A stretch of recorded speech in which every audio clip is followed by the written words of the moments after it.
I've been a fan of anime for a long time. I find it to be one of the most expressive and interesting forms of media currently in existence, being capable of beautiful visuals, complex characters, and stories that I can honestly say have changed my life. And yet, it gets a bad rap. Though anime is more mainstream than ever, there are still parts of the community that have a massive stigma around them. Parts that are dismissed as weird, despite people not even knowing where they came from. In a previous video, I covered fan service, both its history and its relationship with the media it's a part of. And while that video was titled A Deep Dive, it may as well have been into a kiddie pool compared to the ocean I found myself lost in trying to research what I'm talking about today. I have read novels, dug up decades-old forum posts, and studied anthropological papers, all centered around one topic, all trying to answer one question.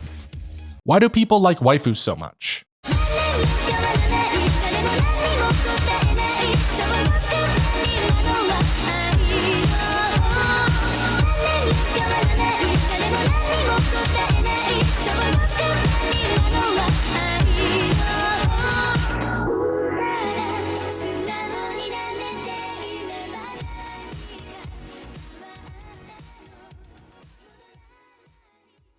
To those unfamiliar, the word waifu is a Japanese borrowing of the English word wife. In Japan, a lot of the time when there's no Japanese word to describe something, they'll use what's called loanwords, where they just take a word from another language and adapt it phonetically into Japanese. Other common loanwords are convenience stores being called konbinis, and my favorite, professional wrestling being called puroresu. The word itself dates back to the 80s, when the common Japanese word for one's wife at the time was kanai, which literally translated to inside the house. It's said the younger generation at that time were upset by how that sounded, and so came up with the word waifu as a more neutral alternative. However, the term did not receive its association with anime until around 2002, with the show Azumanga Daioh. Azumanga Daioh is a comedy anime about this ensemble cast of schoolgirls in their everyday lives. Episode 15 of the show, the one important to this conversation, is a classic sports festival episode. And in one scene early on in the episode, the girls are discussing what events they'll be participating in and what costumes they should wear for the big cheerleading event. And, well, this happens. それには一つ提案がありまして。今回はこの不思議なバトンがポイントでして。あなんだ女の人の写真。綺麗な人やな。誰 My waifu. Now, the usage of waifu here is completely normal, or at least it's used in normal context. A character is referring to their wife, and they use the word waifu. But it is from here that we can directly trace the lineage of waifu to the larger anime community, as a lot of people began to use the phrase My waifu as a sort of meme phrase that eventually became the popular title for one's favorite character. Also, just for fun, here's the English dub of that very same scene for comparison, mostly just because they use the regular English word wife, which I think ruins the joke. It's a photo of a woman. She's a real pretty lady. Who is it? My wife. The spread of the term waifu from Azumanga Daioh then came primarily in the form of anime fans on online forums, 4chan's /A anime forum being the most popular. It's hard to find any exact references or archives of anything posted right after that episode, since a lot of archives don't go back that far, and browsing 4chan this much has already put me on an FBI watch list. But I did uncover some archive posts on 4chan from 2008 where people talked about waifus in different contexts and even used the exact phrase my waifu to refer to their favorite character. The earliest post I could find online was actually on the Anime Suki forum from 2006, which uses it in a thread talking about characters from Rosen Maid. And it's around 2007 that the first entry for waifu was put into Urban Dictionary. According to all this, plus Google Trends graphs showing the term's popularity starting around 2007, it's safe to say that that's when waifu, as we know it, took off. Interestingly enough, it's also in 2007 that the oldest archived usage of husbando was recorded, in reference to lock-on from Mobile Suit Gundam 0.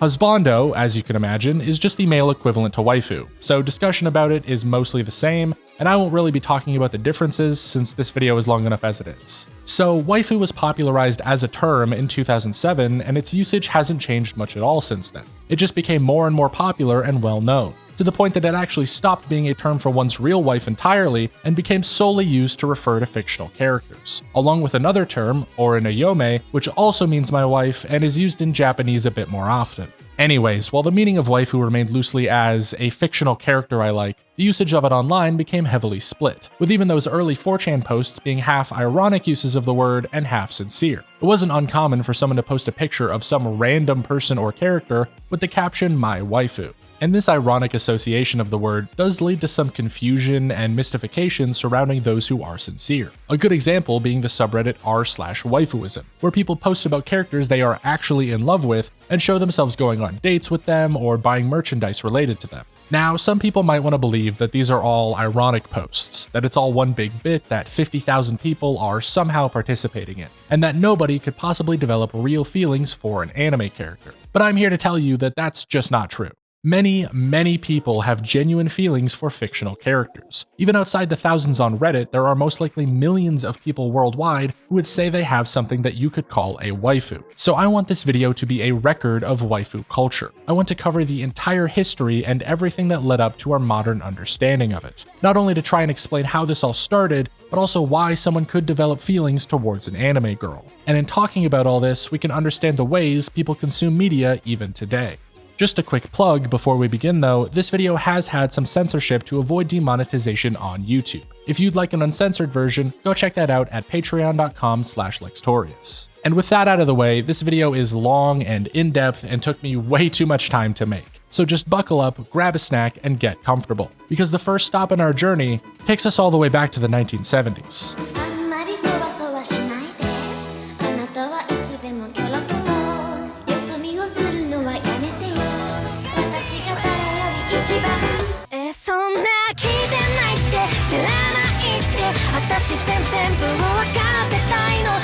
Urusei Yatsura is a manga series written by Rumiko Takahashi that began serialization in 1978, receiving an anime adaptation in 1981 and a remake anime in 2022, which I guess makes this the perfect time to talk about it. The show follows a flirtatious high school student by the name of Ataru, who is, and stay with me for a moment, chosen as Earth's champion by an invading alien race, where he must win a game of tag to save the planet. And the aliens champion for this game just so happens to be a cute girl with colorful hair named Lum. To keep things brief, Ataru wins the game by stealing Lum's bikini top, then loudly asks his girlfriend, Shinobu, to marry him. However, Lum thinks he's asking to marry her, and so now this loser high schooler has a cute alien girl desperately trying to get with him, while he tries to live a normal life, with Urusei Yatsura being roughly translated to those annoying aliens. Looking at Lum, you can see a character designed to be incredibly cute and vibrant, put into a situation where she is uncontrollably attracted to the plain male lead. Her personality is also a combination of cute displays of affection alongside outbursts of comedic violence whenever Ataru is unfaithful to her, with their whole dynamic being a parody of Japanese married couples at the time. The entire premise of the show is pretty blatant wish fulfillment, something that would later transform into the modern harem anime, a genre in which a male protagonist is stuck in some fantastical situation where multiple attractive women want to date him. And with this fantasy, plus Lum's bubbly personality and the fact she only ever really wears a bikini, many fans began to like her. She was dubbed the first otaku dream girl by Jason Thompson in their book Manga: The Complete Guide. And this otaku dream girl moniker is almost certainly used simply because she predates the phrase waifu by several decades. To comment on her influence a bit more, I'll refer to Comiket organizer Ichikawa Koichi, who says Urusei Yatsura had the first harem, and the character Lum-chan. She was a super sex symbol in Japan, what movie stars are to France and America, and was my first love. However, love is a limiting word to describe what most people feel towards characters like Lum. While it might suit someone like Koichi, lots of anime fans are more familiar with another term, moe. Moe, possibly even more so than waifu, is a very hard word to describe. The most apt definition I found is from Patrick W. Galbraith's book, The Moe Manifesto, where he calls it an affectionate response to fictional characters. Basically, moe just refers to any feelings you'd have towards a character you like. The feelings themselves can be a wide array of things, from excitement to attraction to wanting to protect and nurture. A good 90% of the time, it's just some variation of cute, but to say moe means cute would be vastly oversimplifying. As just an example, 何その姉への絶対的な信頼並大抵じゃないなマジ鬼がかってんぞ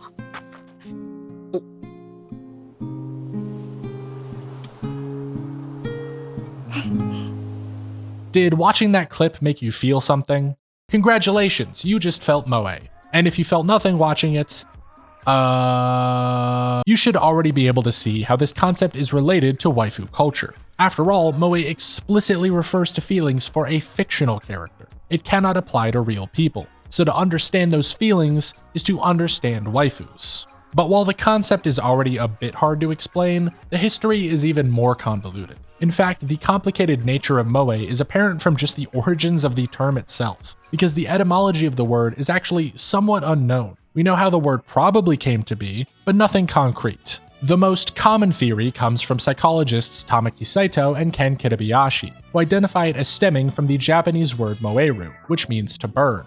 As the story goes, otaku in the late 90s were trying to use the word to describe their burning passion for a character, but were continually autocorrected to another Japanese word meaning to bud or sprout, which was also pronounced moeru. Thus, moe came into being as a slang term referring to both budding feelings and burning passion. However, regardless of the word's origin, the first uses of the word, like waifu, date back to early internet forums, this time going all the way back to the 90s with online message board 2channel. And I'm not even going to try to find you any examples of it being used there. I don't speak Japanese. But in another paper written by Galbraith, he describes a story about how the term came into popularity in Japan. He says, quote, "The word entered the popular lexicon with densha otoko, an otaku who saves a woman from being by a drunk man on the train and with advice from his fellows on 2channel successfully courts her." Densha's story was collaboratively created on 2channel on a board for single men between March and May 2004, and became an internet book, a film, a primetime TV show, 4 manga series, and an erotic video. The last episode of the drama, aired in prime time on Fuji TV in 2005, was viewed by 25.5% of the national audience. The protagonist's dreamy recitation of moe became a media phenomenon, encouraging emulation. ギャルゲーやフィギュアを見たり、イベントがある日はそっちに顔出したり。ギャルゲー？美少女系のゲームですね。実に萌えです。萌え？もう一度お願いします。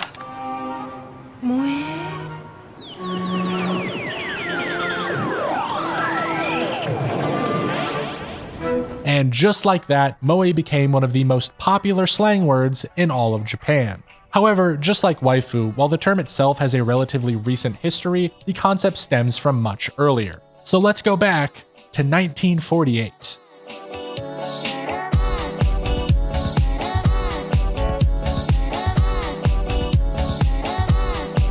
The history of moe actually begins with the manga Lost World by Osamu Tezuka, the creator of Astro Boy. In the sci-fi manga, a scientist creates genetically engineered females out of plant matter. Another scientist befriends one of these plant women, named Ayami, and the two of them are stranded in an alien world and decide to live as brother and sister. As Helen McCarthy, author of a number of reference books on manga and anime, writes on her blog, this is essential moe, an innocent, literally budding girl, a geeky young man with the heart of a hero, and protective instincts to do any father proud. Though it is important to note that while the relationship depicted in Lost World is very nurturing and familial, the female plant girl, Ayami, was also drawn to be physically attractive, because why not? And later, in the late 70s, the manga artist Hideo Azuma would take this a step further. As I mentioned in my fanservice video, shonen just means anime and manga made for boys, and features rougher, masculine characters. Shoujo just means anime and manga made for girls, and features smoother, feminine characters. What Hideo Azuma did was combine the rounded character bodies of Tezuka with the expressive faces associated with shoujo manga to create his own unique style called Bishojo, meaning beautiful girls. And these cuter characters in manga still primarily made for boys became a massive hit. However, Bishojo also represents a much bigger shift in the culture of manga than just art style. As in the 60s and 70s, there was a massive change in terms of gender dynamics and consumer practices. As sociologist Kimio Ito explains, in the 1960s, there had been huge social movements in Japan against wars in Asia and our security treaty with America.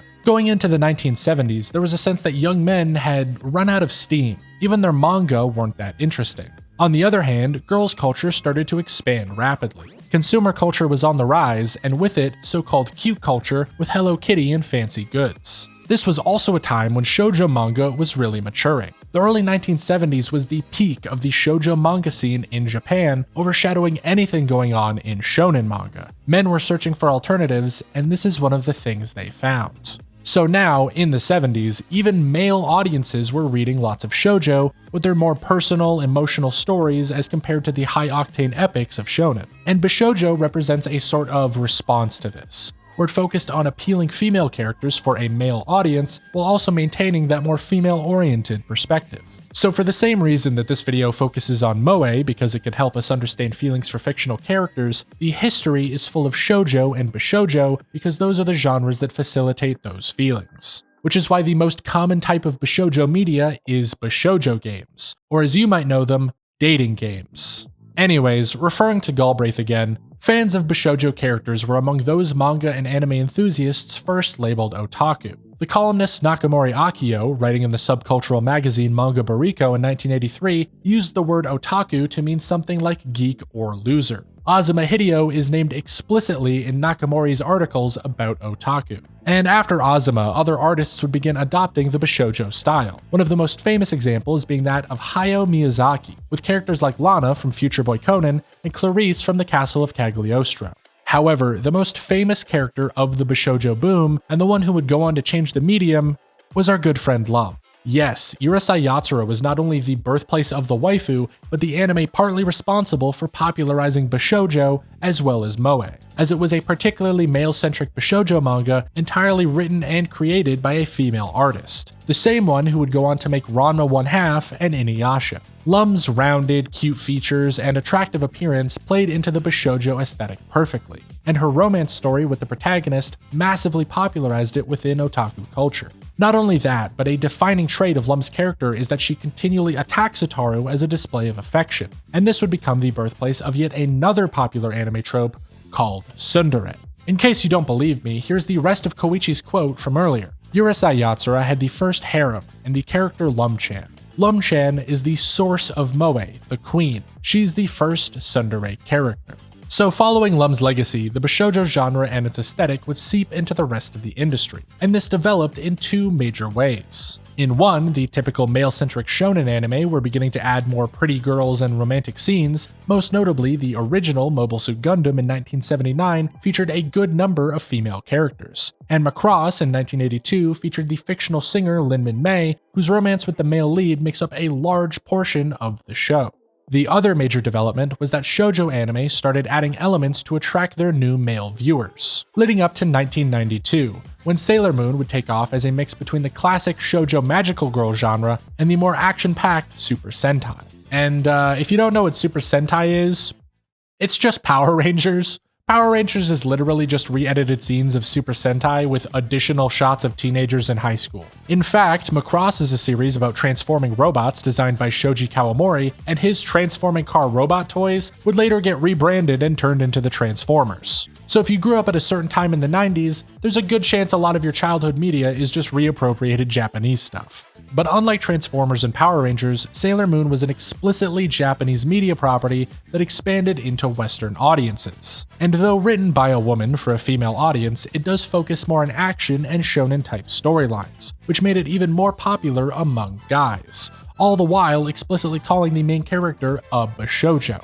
I mean, it's in the original title, Bishojo Senshi Sailor Moon. And due to Sailor Moon being so popular, I doubt anyone watching this video hasn't heard of it before, it is also one of the key contributors to moe in the mainstream, with anime columnist John Oplager even crediting the inception of the term as stemming from the name of Hotaru Tomoe, a particularly cute character in the show that audiences often wish to protect. From here, the use of moe to describe bishojo characters grew more and more popular, with entire genres of anime, manga, and bishojo games, all until a tipping point in 1995, with the release of a little-known anime called Neon Genesis Evangelion.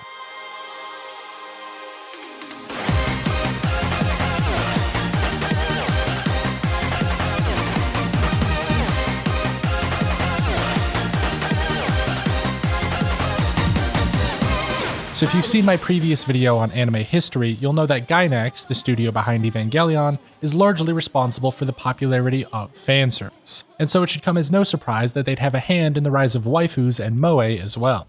I mean, their first ever animation as a studio, the Daikon 3 and 4 fan films, both starred a distinctly Bishojo character. So moving forward to Evangelion, they would continue to carry that style. You see, Ava's story focuses on the protagonist, Shinji Ikari, who is a rather meek and mild-mannered teenager that's been thrust into saving the world. He learns he is possibly humanity's only hope in a battle against cosmic entities known as angels, and Shinji must pilot a mech robot to fight them alongside two other pilots named Rei Ayanami and Asuka Langley Soryu. Rei has this timid and cold personality, showing herself to be even more passive than Shinji at times, which is hard to accomplish considering a large part of his character is just him not wanting to do anything ever. But more than that, throughout the series, Rei is shown to have a motherly connection to him, in contrast to her childlike personality, which leads Shinji to continually defend and look after her. Meanwhile, Asuka is hot-headed and determined, which leads to her bullying Shinji and continually teasing him. And even when Asuka later grows to respect him, she remains antagonistic as a way to hide her vulnerability, which just leads to Shinji in turn repressing his budding feelings for her.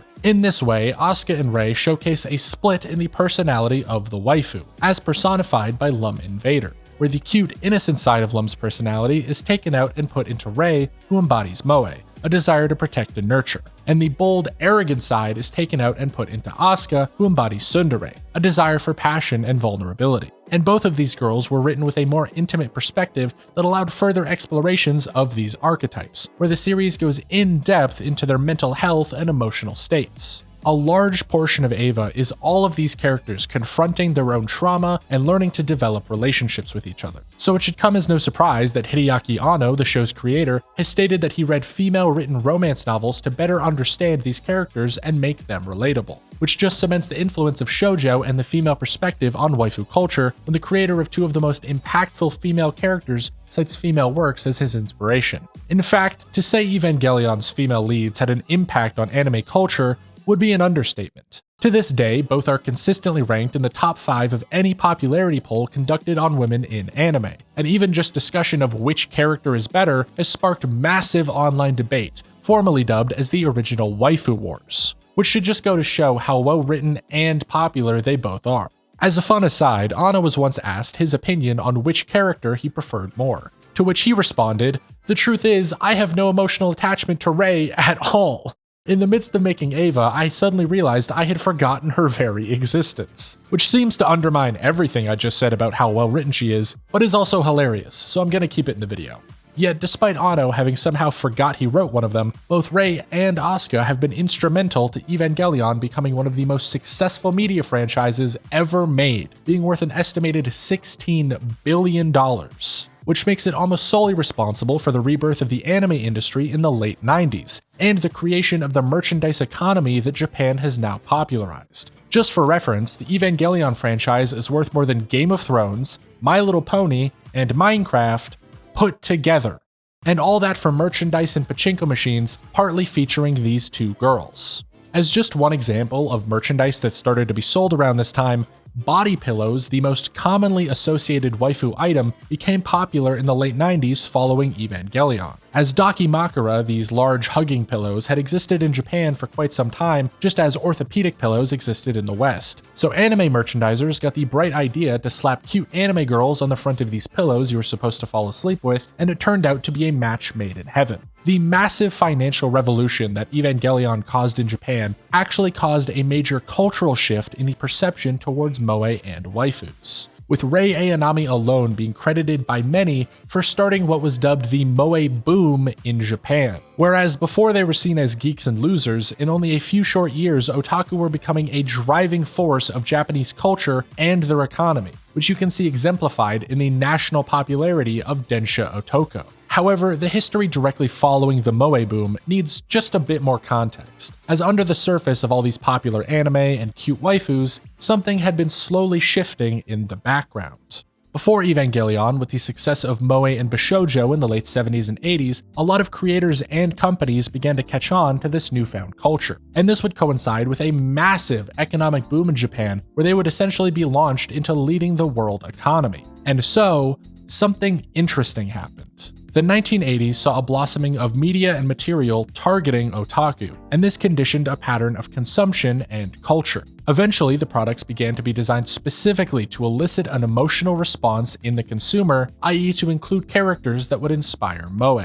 Manga scholar Ito Go argues that since the end of the 1980s, characters in anime, manga, and video games became so appealing that fans desired them even without stories. So somewhere along the way, as we just discussed, these characters became attractive to people. And so the stories they were a part of were being enjoyed for the characters first and the stories second. You were no longer a fan of Lum because you liked Urusei Yatsura, you were a fan of Urusei Yatsura because you liked Lum. In their book, Otaku Japan's Database Animals, literary critic Hiroki Azuma actually talks about this quite a bit. They say, as a result, instead of narratives creating characters, it has become a general strategy to create character settings first, followed by works and projects, including the stories. Given this situation, the attractiveness of characters is more important than the degree of perfection of individual works, and the know-how for enhancing the attractiveness through the art of the moe element has rapidly accumulated. Basically, it doesn't matter how good your story is. All that you need to be successful is the ability to create a character that is, in some way, moe. But even further than that, Azuma points out that the characters as a whole aren't what's attractive to people. It's the individual characteristics, like big eyes or frilly skirts or certain personality types. This is what he means by the art of the moe element, and if you can figure out how to put as many of them as possible into a character, you've got a winner. So what all this leads back to is, well, I'll let Galbraith explain. Azuma posits that a turning point came with Neon Genesis Evangelion, an immensely popular TV anime produced by Studio Gainax. Evangelion features a female character named Ayanami Rei, who became the single most popular and influential character in the history of otaku anime. Fans still isolate parts of this character to amplify and re-articulate in fan-produced works to inspire moe. After the success of Ayanami, the focus shifted to fictional characters with moe traits in lieu of story. In works featuring these characters, the original work functions as a starting point, and the extended process of producing and consuming moe takes place among fans in online discussions and videos, fan-produced comics, cosplay, and figures. And this is very interesting, because it directly explains why words like moe and waifu all began on online forums. Fans of Evangelion or other waifu media would watch the show, feel moe from someone like Rei, and then continue to feel moe as they discussed their waifu online. Then the discussion of their waifu became almost more important to them than the show itself. They could just consume or create fanfiction and fan art about their waifu and get the same feeling as they did watching the show, if they had even seen it to begin with. Because of this, characters no longer needed to have backstory or well-written personalities when fans could just fill in or change that information on their own. And the creators already knew to focus on adding moe elements over good characterization, so the era of moe following Evangelion started to head in a completely new direction. 日曜なんて大嫌いです。さてと。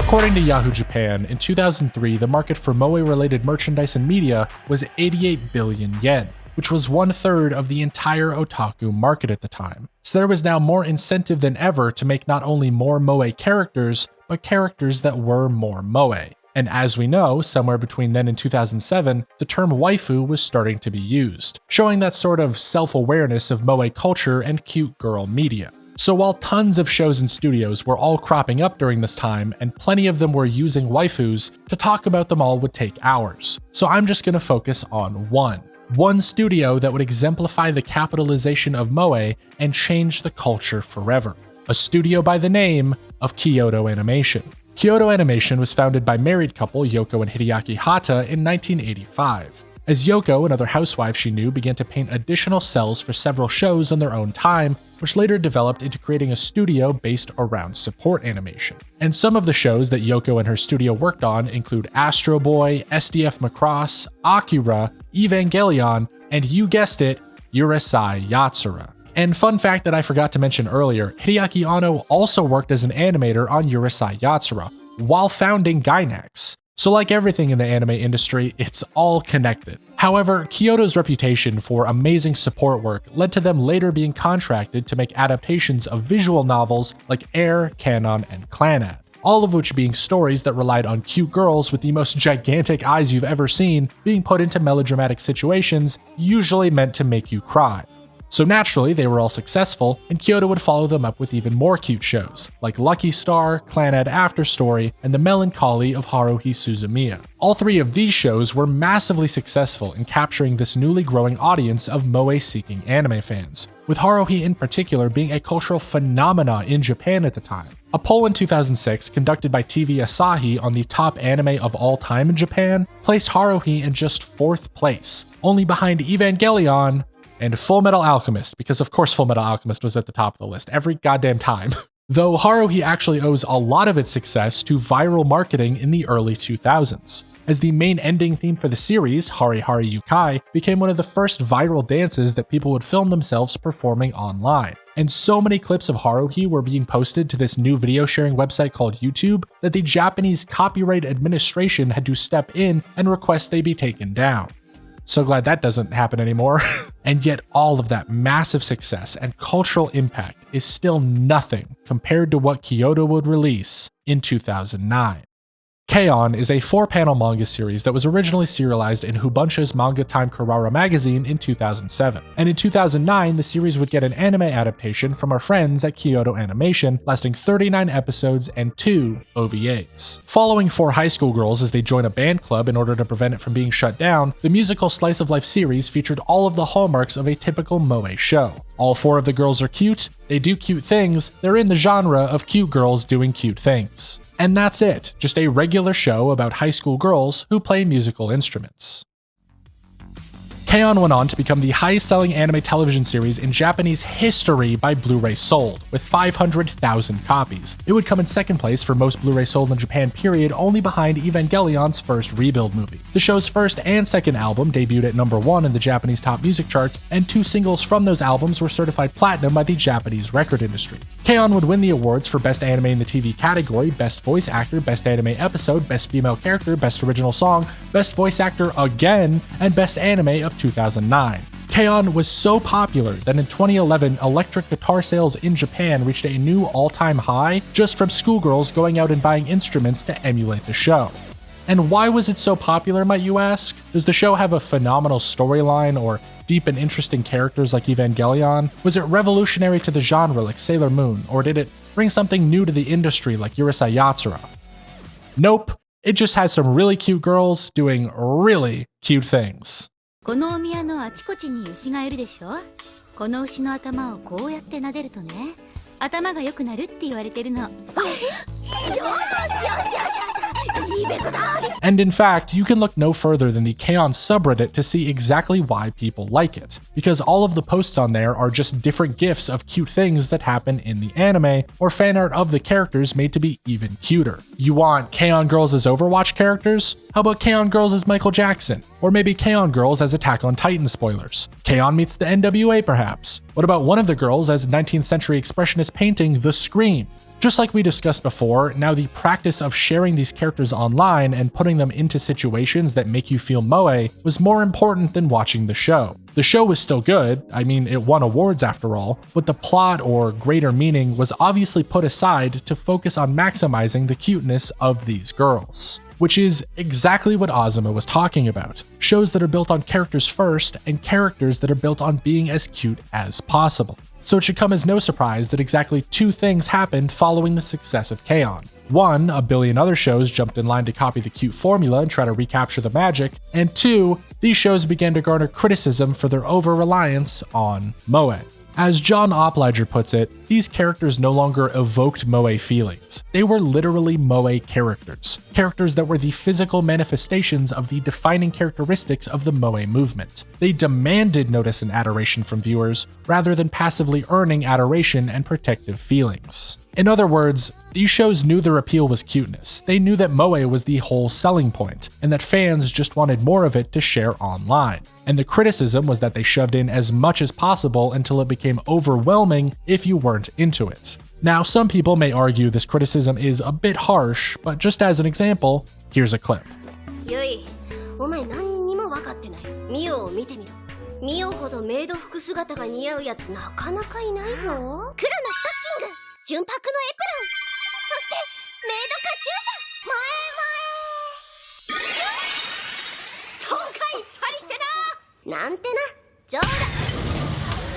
The episode that clip is from also features both a beach scene and a hot spring scene. I know the show is good, again it's won awards, but you can clearly see what they're doing here. So characters like the one Oblige are lovingly described as physical manifestations of moe would then go on to be dubbed moe blobs, as a sort of passive-aggressive term referring to the fact that a lot of these characters don't have strong features outside of being an amorphous blob of cuteness, and K-On! Would be one of the biggest shows to have its characters deemed moe blobs for obvious reasons. And this represents the sort of final split in the waifu archetype that I mentioned. Now, instead of tsundere and moe characters like Rei and Asuka in one show, you'd have an entire show built around a tsundere or moe character, or an entire cast of girls that were all different flavors of moe.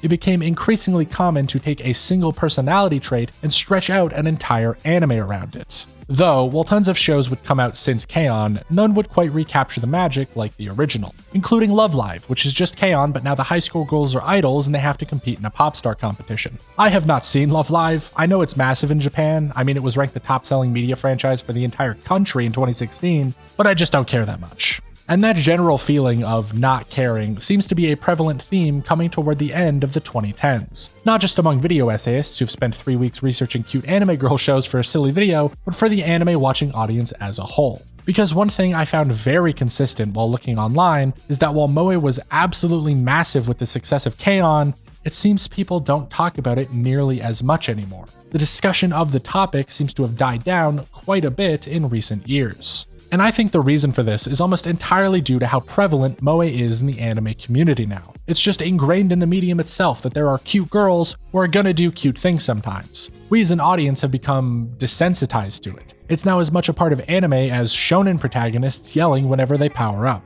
It might be in every show, but there's not much to talk about. This falls right in line with the massive rise of the ironic usage of waifu. Most people that use the word, which is very popular, don't use it sincerely. It's just become a part of anime discussion. Hot girl equals waifu even if you have zero actual feelings for them, which just leads actual waifu culture to sort of simmer in the background without anyone noticing or discussing it. However, there is still discourse being had over genuine feelings for characters. More than ever, in fact. It's just completely shifted outside of anime and manga. On July 13th, 2011, a YouTuber by the name of Amy Yamato would upload a video titled First Vlog, trying this out. In it, she would try out a popular trend at the time, vlogging, where she would sit down in front of a camera and talk to it about her day. The main topic of the almost 2-minute video was all about her moving back to London from Tokyo and how a lot had changed since she first left. And all of this would be fairly standard vlog content at the time, except for one thing. Amy Yamato was not a real person. She was actually a computer-generated character being portrayed by a real person who would play the character of Amy. And Amy would continue to upload regular vlogs and assorted videos to YouTube without ever acknowledging that she was an animated avatar. Much later in 2016, a channel by the name of Kazuna AI would debut as another fully animated avatar, though this time run by an entire production company named Activate and professionally voice acted by Nozomi Kasuga. And she would be dubbed a virtual YouTuber, or VTuber for short. Kazuna AI would adopt a more classic anime aesthetic than Amy and would upload daily content for several years, though it would only take 10 months for her to reach 2 million subscribers. And by mid-2018, with the release of technology like Live 2D that made avatars available to the public, there would be over 4,000 VTubers uploading on YouTube, with a collective subscriber count of 12.7 million. From 2018 to today, and especially during the COVID pandemic, VTubers would skyrocket in popularity. Full VTuber agencies like Nijisanji and Hololive would open, creating and debuting dozens of now gigantic channels with millions of daily viewers. And in 2020, VTubers accounted for 38% of YouTube's top 300 most profitable channels, with a total revenue of $26 million. Now, I won't linger too long on the history of VTubers or how they relate to waifus, because honestly, it's a whole different beast that could be its own video. Also, they're real people, so it's a bit harder to talk about them like they don't actually exist. but suffice to say they are essentially the final evolution of what Azuma and Galbraith were talking about. You now have no story or fiction related to these characters at all because they're just real people putting on shows as these personas. And because they're fully interactive, the continued enjoyment of their character can happen in real time. You don't have to watch their television show or read their manga, you can watch them play Minecraft for 8 hours a day on YouTube. You don't have to look for fan works to continue feeling moe from them, you can directly interact with them through stream chats and comment sections, and communicate with all of the other fans of the character in those same places. The characters are still anime girls with cute designs and high-pitched voices. In fact, a lot of them even crank up the cute factor to a degree that most anime don't dare to, but the interactions with them are interactions with real people, which leads to a much stronger ability for the audience to garner feelings for them because it's essentially merged waifu culture with the already existing relationship dynamic of content creators. All in all, VTubers are the newest continuation of this history we've been discussing, which I find interesting. They are very different in how people engage with them and feel for them, and some might even argue it's impossible to feel moe at all because they aren't entirely fictional, but it is that evolution that fascinates me and is why I bring them up. However, that's where I'll end the discussion of waifu history, because that's about where it ends. We've now reached the current year, VTubers are a currently existing phenomena, and moe and waifus are still going strong. The history is still being made, and I am very interested to see where it goes. So all we can do to continue this video is talk about why all of it was important.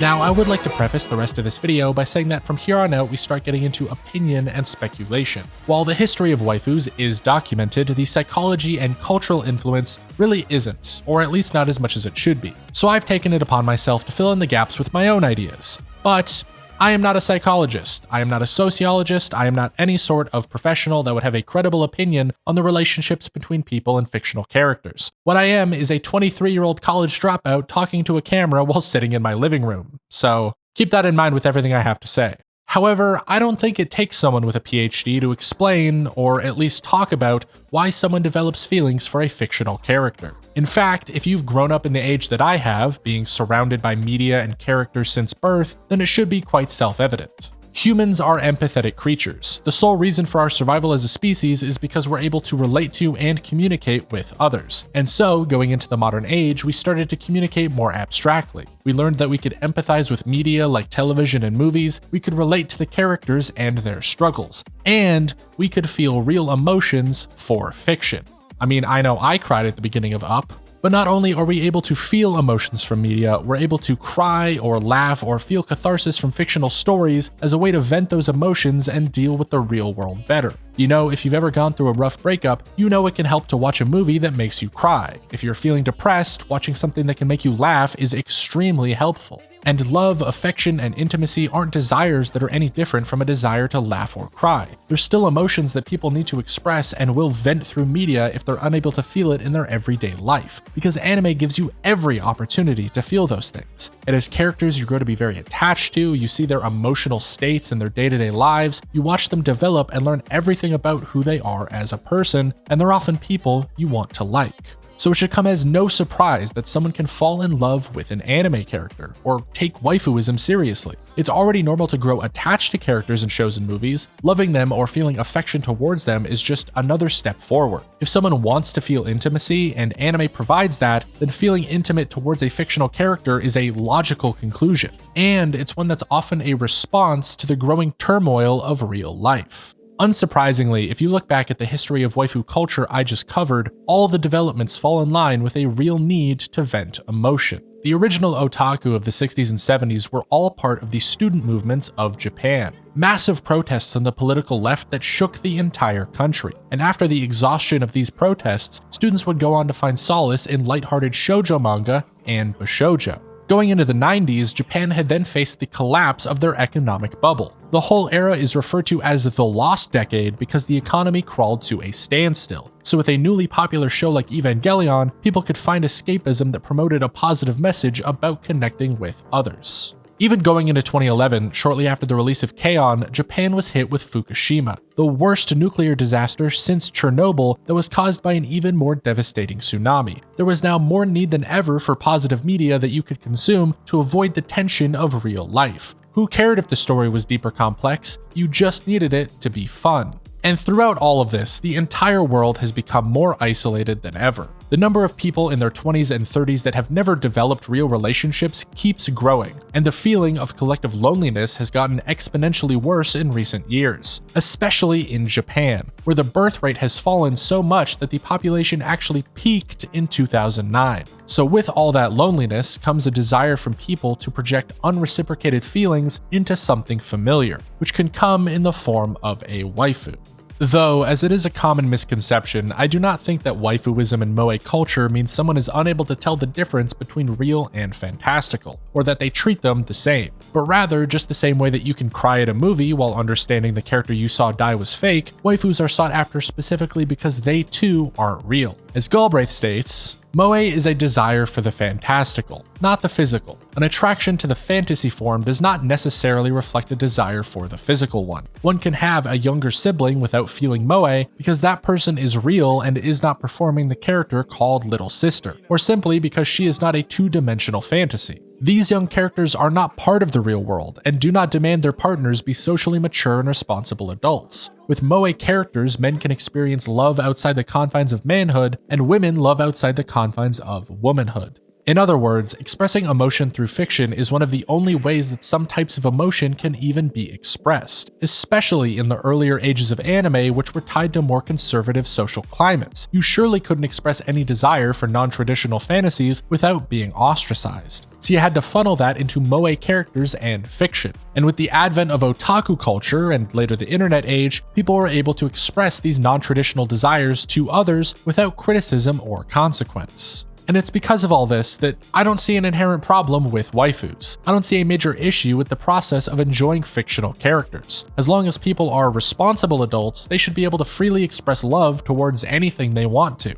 After all, why should it matter so much if someone is in love with a character and wants to share that love with others? Such actions aren't harming anyone, and in fact might be both helping the individual and invigorating the manga and anime industries and fan communities. Love is never an easy thing to understand, and it can be embarrassing to watch the silly things that people do when they are in love, but I for one think we should embrace love rather than condemn it.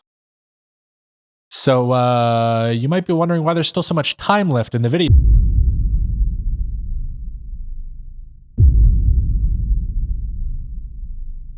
As we discuss the history of waifus, you might have noticed that there is quite a lot of focus on the profitability and consumption of these characters. In fact, several quotes I read even alluded to this idea of profiting off of the emotions of consumers. But now is where I'd like to fully talk about the issue. I mean, just think of the ways that people display their love of a fictional character.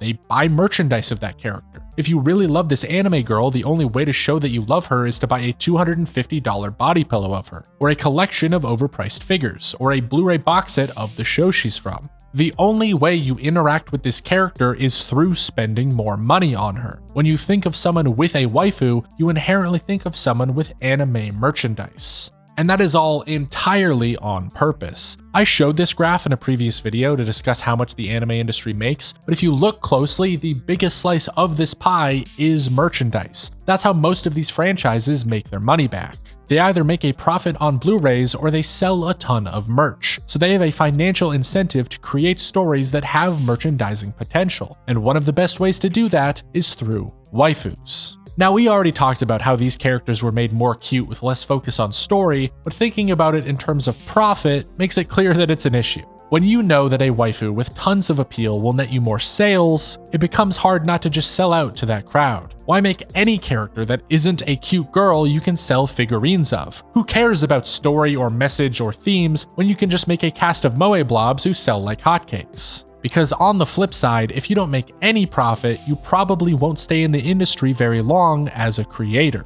Then the problem snowballs, because this genuine need to make a profit can very easily slip into exploitation. One of the most predatory extremes of this, and one I've talked about before, being gacha games. Gacha games are built on waifu culture. They will have dozens of cute characters on the roster that appeal to every niche they can think of. They'll give them all backstories and quirky personalities and sometimes even romance options. Then they put up the most egregious monetization strategy to unlock them, where you need to gamble on their virtual slot machine to even see the character you like. They turn genuine feelings of affection people have into a gambling addiction. Some people who take waifus this seriously spend massive amounts of money on them. And some of them might be spending money they can't actually afford to lose, because their emotions for these characters are genuine and the industry is conditioning them into tying their self-worth to these material possessions. Waifu culture is telling them to put their emotional well-being into question if they don't spend enough on their favorite character. After all, how can you love your waifu if you don't own all their stuff?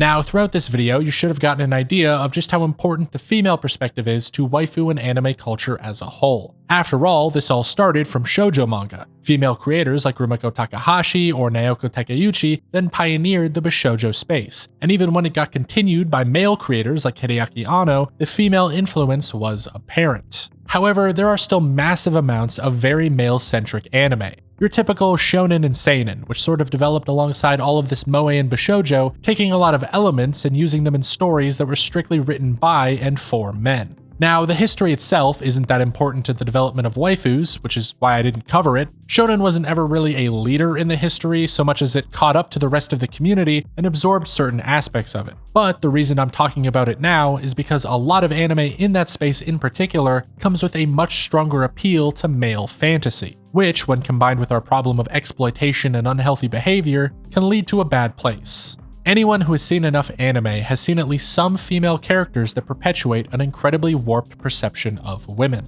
They might be incredibly submissive and meek, seemingly to the point that they wouldn't be able to function without the help of a male counterpart. They might get put into a sort of housewife or maid role, sometimes literally, and they might be a strong warrior that kills 1,000 men in the battlefield wearing nothing but a metal bikini, but they've never kissed a boy before and turn into a puddle of mush when the dork of a protagonist talks to them. Now, these are exaggerations, but real characters in line with each of those tropes do exist, and they definitely paint a pretty awful standard for women. Yet, they come from waifu culture and that strong focus on male fantasy. In order to be profitable, some female characters in these shows will just be made to fit certain tropes, just the same way that some of them are designed to be physically attractive. And often, even when a character breaks the mold, they're still confined to fantasy archetypes. If they're not submissive, they're a tsundere. If they're not typically feminine, they're a tomboy. If they're a strong personality, it's because they grew up around 15 brothers and the author wrote them as a male character in a female's body. The tropes dominate the conception of a lot of characters, even those that are otherwise pretty well written. And that conception shines a lot of light on the situation when you consider the people behind it. The creator of Naruto, Masashi Kishimoto, has self-admitted to being bad at writing women, and the girls in Naruto are constantly ridiculed for having a lack of agency and having too much focus put on their crushes on the male leads. Sakura is useless is literally one of the biggest memes in the anime community. The director of Persona and Catherine, Katsura Hashino, once said in an interview, "I've never successfully forged a true friendship with a girl in real life." Which is just insane. The Persona series is about forging friendships with other characters. Catherine is about the protagonist's relationship with women, and the director just has no personal experience. Even Chainsaw Man, which has some of my favorite women in anime, has them written to be the author's type. Makima is a commanding character explicitly because Tatsuki Fujimoto had his bike stolen in college by a girl and thought it was hot. That's not a joke, that's a real story. His female characters are so strong because he has a thing for dominant women. So you have characters written for male fantasy because of the industry's hyperfixation with waifus, and then you have these characters being written by people who self-admit to being bad with women. Now I'll give Chainsaw Man and Persona a pass because I genuinely like them, but at its worst, this can all end up mixing together into the worst cocktail of harmful stereotypes and offensive writing. You know, I love Demon Slayer. It's the biggest anime in the world right now. It's massively popular and appeals to a wide array of people. Yet the main female lead is literally a pet to the protagonist. That's kinda weird. I mean, you could replace Nezuko with a pit bull and it wouldn't change anything about the show, other than the fact that Zenitsu would now be constantly harassing a dog. Alright, well what about one of my other favorite shows, Death Note? It's a fantastic drama with some of the coolest and smartest characters in fiction. Probably one of the easiest recommendations to someone new to anime. and yet every female in it is written like the creator hates them. They are all either desperately in love with Light to the point that they can't form a thought that isn't about him, or they get taken advantage of because Light is smarter and cooler than them, which is really kinda awful when you think about it. Now, Demon Slayer is amazing. The first 25 episodes of Death Note are fantastic, and I'd very much like for more people to watch and enjoy these shows, but the writing of female characters can actively hurt that. Even if you don't care about the depiction of women, these characters are just not as strong and interesting as they could be, and that comes from this focus on male fantasy over everything else. Which leads to the most common counter-argument you'll hear. These shows are made for a target demographic, and if you don't like them, they're not made for you.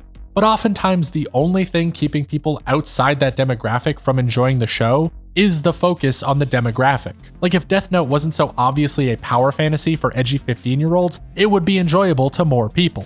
Now you could say that better written female characters might hurt the enjoyment of the show for those edgy 15-year-olds, but I would argue that if you can't appeal to male fantasy without being straight up sexist, then you shouldn't even try.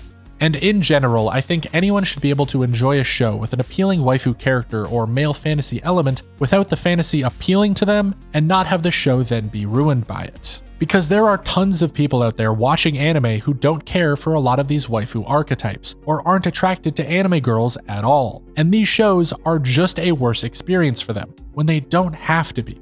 I get that there's target audiences, but you can write waifus that are also good representations for women. It's not mutually exclusive. Do you know how hot the cast of Jujutsu Kaisen is? Yet most writers just don't care enough to try because they can be successful without having to. Or they're Kishimoto and probably shouldn't be writing women at all if they admit they're so bad at it. Now, the assumed problem lots of people have with these harmful depictions is that they cause misogyny. I mean, the whole of anime gets accused of this by a lot of people. And when you see something like Death Note, you can't help but see their point. But I don't necessarily agree. I myself grew up in a time where video games were being accused of causing violence, and that argument, while similarly sensical, was proven objectively false, with no correlation being found between the two and violent video games still being made. So I think the anime and misogyny argument is much the same. However, in the most extreme cases, what these fantasies do is act like a safe haven for those who already have pretty poor views in real life. Anime might not cause these harmful thoughts, but you'll often see that people with already unsavory views love certain kinds of anime. Whether it's Reddit threads or YouTube comments or video essays on feminism bad, I'm sure plenty of you have seen the arguments from some of these people that go along the lines of real women need to act more like anime girls, or Western women need to act more like Japanese women, which is the same argument because their entire view of Japan is from anime. And these people are the problem, not the media they consume. But it's important to note that the waifu fantasy does appeal to them, which is still not good. It's hard to consider yourself a fan of a medium that appeals to harmful people.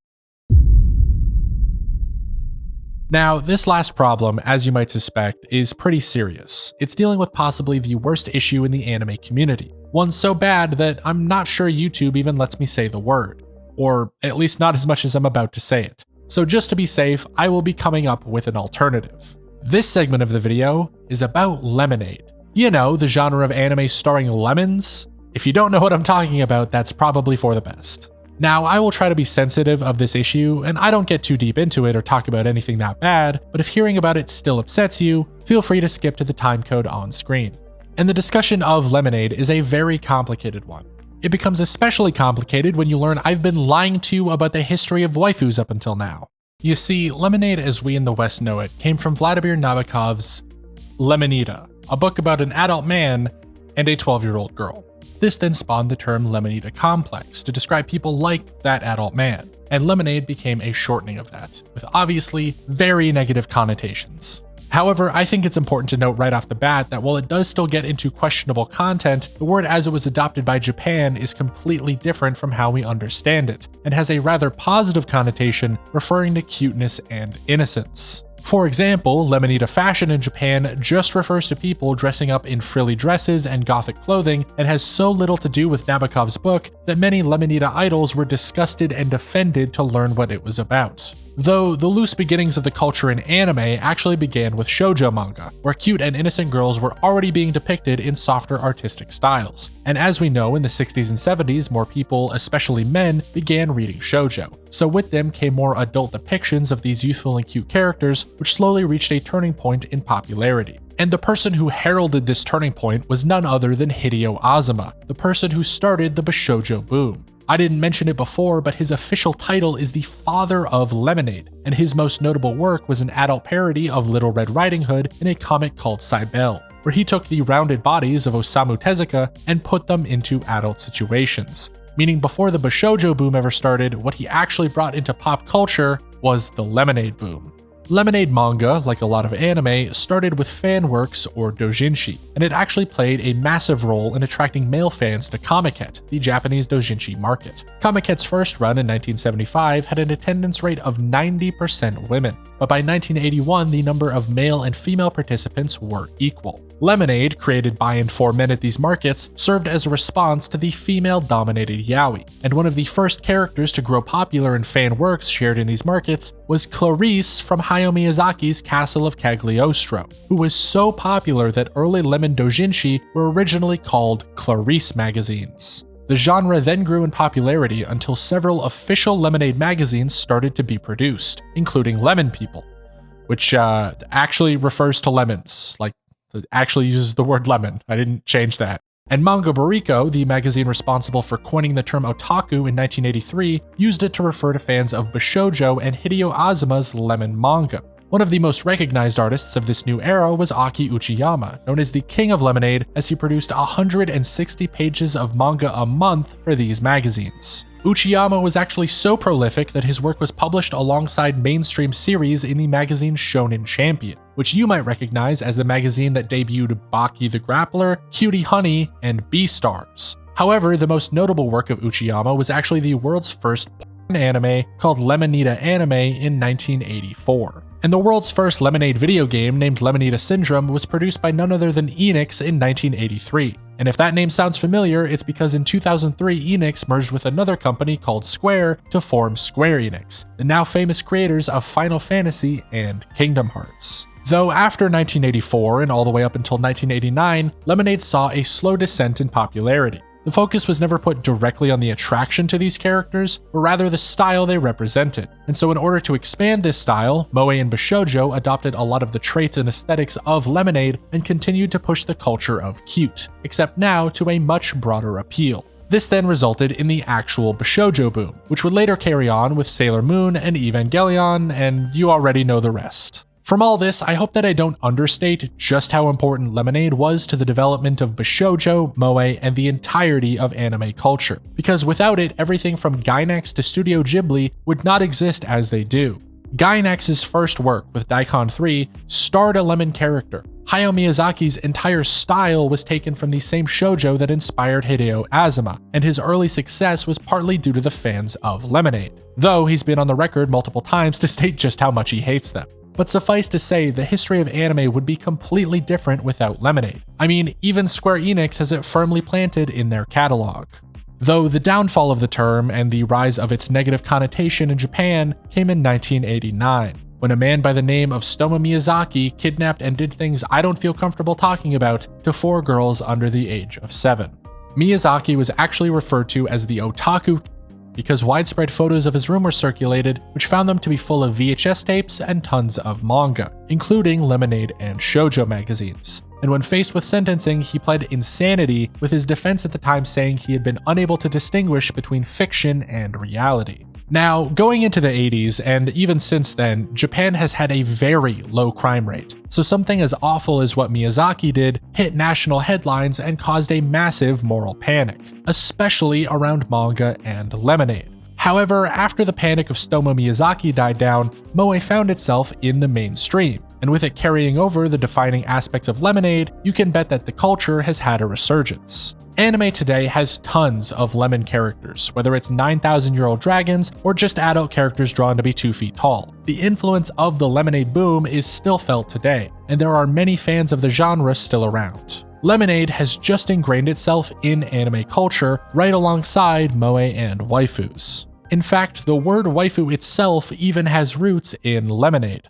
This character is named Mr. Kimura, and he is described by Wikipedia as a creepy and ephemophiliac classical Japanese teacher who openly admits he became a teacher to be closer to high school girls. So when the girls find a photo of a beautiful woman who he calls my waifu, They can't believe this creep would be married to someone like that.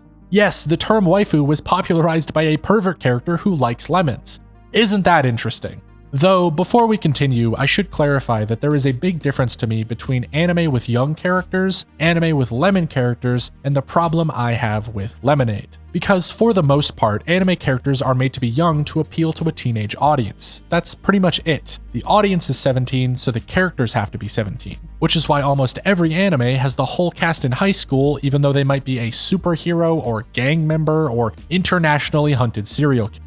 Numerical ages in anime just mean nothing, because even if the creators write and draw someone as an adult, they have to be made a teenager to be published in a shonen manga. So my rule of thumb has always been that if the show treats the characters like adults, they are just adults to me, and can be put into adult situations, even if the numerical age would suggest otherwise. This might be a controversial opinion to have, and I understand if you don't agree, but it's the way I think about things, and it makes enjoying anime much easier. For example, in my fanservice video, I talked about Tamaki and how much fanservice she has, and someone left a comment talking about how creepy they thought the show was because Tamaki was 17. My genuine reaction to that information was to look up her age because I thought she was like 20. Tamaki, in the anime, has already graduated school, she is a full-time firefighter alongside adult coworkers, and the show doesn't bring up her age at all. By all means, she is written and treated like a 20-year-old character, and so when she's put into lewd situations, I have no problem with that. Then looking at lemon characters in a lot of regular anime, they're almost always an overlap with moe culture. I mean, moe and Bishojo basically assimilated all the aspects of Lemonade in the late 80s. So attention is drawn to how young these lemon characters are, usually just from their childlike designs, but explicitly for the purpose of making them cute, and that's it. You know, look at any of the Kyoto Animation shows I mentioned. Almost all of them are focused on young schoolgirls, almost all of them have lemon characters, and yet all of them are just cute girls doing cute things. I have no issue with the use of lemons in this way, and a lot of anime includes lemon characters like this. Even Azumanga Daioh, which has a pervert teacher character, is a comedy anime. Mr. Kimura is a joke. His entire character exists to be made fun of, including the scene where the girls laugh at the idea of him having a wife. So even though the show acknowledges Lemonade culture with a character like him, it's making fun of him and not endorsing his point of view. So the vast majority of anime, though there are lemon characters and tons of teenagers, uses them in ways like I just described, which I don't find to be bad at all. It's only really the most extreme subculture of Lemonade and the audience of that most people have a problem with. That problem obviously being where a character looks like a child, acts like a child, and is by all means supposed to be a child, 9 years old or 9,000, it doesn't matter, and they're put into lewd or otherwise adult situations. How this affects regular anime, to me, is a continuation of the last problem. Lemonade like this is basically unrealistic depictions of women taken to the extreme. So all my points there apply here too. If you're not into the fantasy, which a good amount of people aren't, lemon characters used in this way are distracting at best and downright hard to watch at worst. It makes things uncomfortable, is very offensive and harmful to a lot of people, and doesn't have any purpose in making the show better. Now, obviously the larger issue of Lemonade people have tends to spread out into the legality or morality of the subject, which starts to get extremely complicated extremely fast. So I'll let people smarter than me touch on that because I don't really want to go anywhere near it. So that's about all I have to say on the subject. I mostly just wanted to include the history of Lemonade because it is very closely related to the history of waifus, and to not address the issues with it would be a disservice. Again, most of Lemonade culture is completely fine with me, except for the very worst parts of it, which give all of anime a bad name. However, with that being said, I'd still like nothing more than to wrap up this segment and never speak of it again. So let's do that.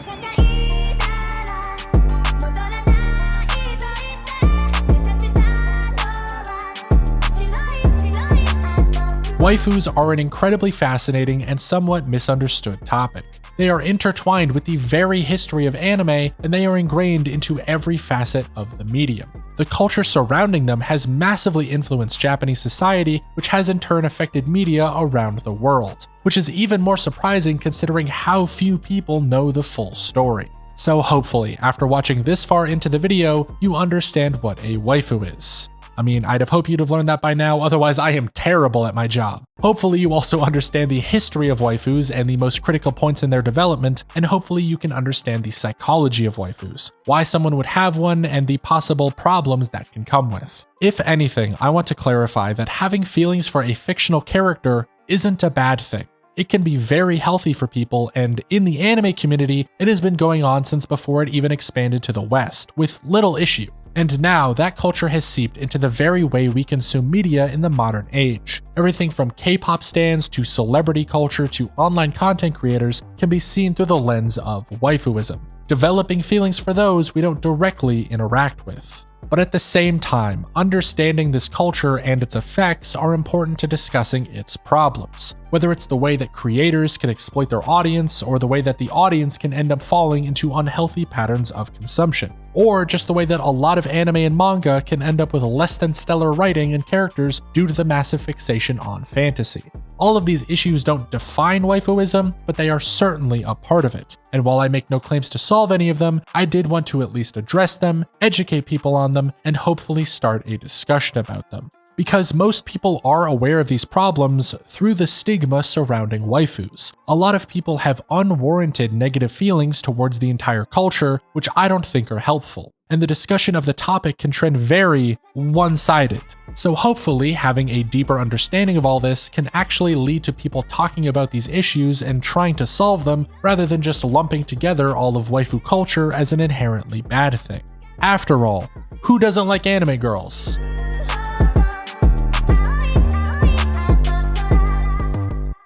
So first I'd like to give a big thank you to everyone who watched this far into the video. This project took me way too long to make and came with more technical issues than I can count. I've had to re-record this video twice now. But I've finally gotten it out there and shared a topic that I've been thinking about for a long time, so hopefully you enjoyed it. That being said, big shout out to Patrick W. Galbraith and Hiroki Azuma, whose books on the subject I've been quoting this entire time. I've linked everything of theirs I found in the description, as well as a bunch of other stuff I read. It is all fascinating. And finally, thank you to the people who have supported my channel, whose names you can see scrolling up the side of the screen. If you'd like to join them, or if you want to watch uncensored and extended editions of my videos, you can do that on my Patreon. It is pay whatever you want, so you can get every benefit for just $1, or you can go above and beyond and support me with as much as you think my content is worth. Go check that out at patreon.com/Lextorias, link in the description. While the credits roll here, I just want to reiterate that my history of waifu culture is nowhere near complete. After all, the history of waifus is the history of anime itself, so naturally I didn't talk about a ton of characters and shows because I wanted to get across the most important points. So to make up for my lack of thoroughness, I'm just going to be listing every waifu I found while writing this that I didn't actually get to talk about. That way, if someone leaves a comment saying, "You didn't talk about Lucy from Fairy Tail," we can all make fun of them for not watching this part of the video. In fact, if anyone leaves a comment about something I missed at all, feel free to make fun of them anyway. Alright, here's the waifus I missed. 02, Aqua, Megumin, Amelia, Ram, Saber, Ryder, Bulma, La Latina, Beldandi, Tatsumaki, Akame, Shile, Mine, Minori, Mikasa, Sasha, Historia, Peak, Levi, Violet Evergarden, Carissa Makase, Maya Rishina, Rin Tosaka, Artoria Pendragon, Mai Sakurajima, Yukino Yukinoshita, Mikoto Misaka, Mako Mankanshoko, Malti S. Maramark, Momo Yaoyorozu, Megami Tadakoro, Miko Nakano, Tsubasa Hanakawa, Akano Himejime, Rukia Kuchika, Ochako Uraraka, Ursula Callistus, Kagami Hiragi, Urio Minene, Yor Forger, Kaguya, Kuroka, Kalin, Chika, Chizuru, CC, Casca, Guts, Griffith, Ichigo, Ino, Aegis, Raftalia, Albedo, Esdeath, Nami, Maki, Astolfo, Nico Robin, Robert, Eo, Speedwagon. Hollow from Spice and Wolf, Toru from Dragon Maid, Toomey from Nier Automata, A2 from Nier Automata, 9S from Nier Automata, Asuna from SAO, Rias Gremory, Faye Valentine, Tifa Lockhart, Yuno Gisai, Kome Shuoko, Ryoko Matoi, Satsuki Kiruin, Urza Scarlet, Shinobu Oshina, Android 18, Winry Rockbell, Yoko Littner, Juvia Loxer, Yu Takayama, Ryo Futaba, Ero Chitanda, Mash Kiriolite, Alice Nikiri, Balsa Yansa, Jean d'Arc, Nao Temori, Tsuyo Asui, Kana Kamui, Shinobu Kocho, Kyoko Jiro, and Takamaki, Rize Kujikawa, Tei Takami, Chi Sadanaka, Futaba Sakura, Kasumi Yoshizawa, Sadeo Kawakami, Mitsura Kirijo, Makoto Nijima, Naoto Shiragane, Telitha Tessa Testarossa.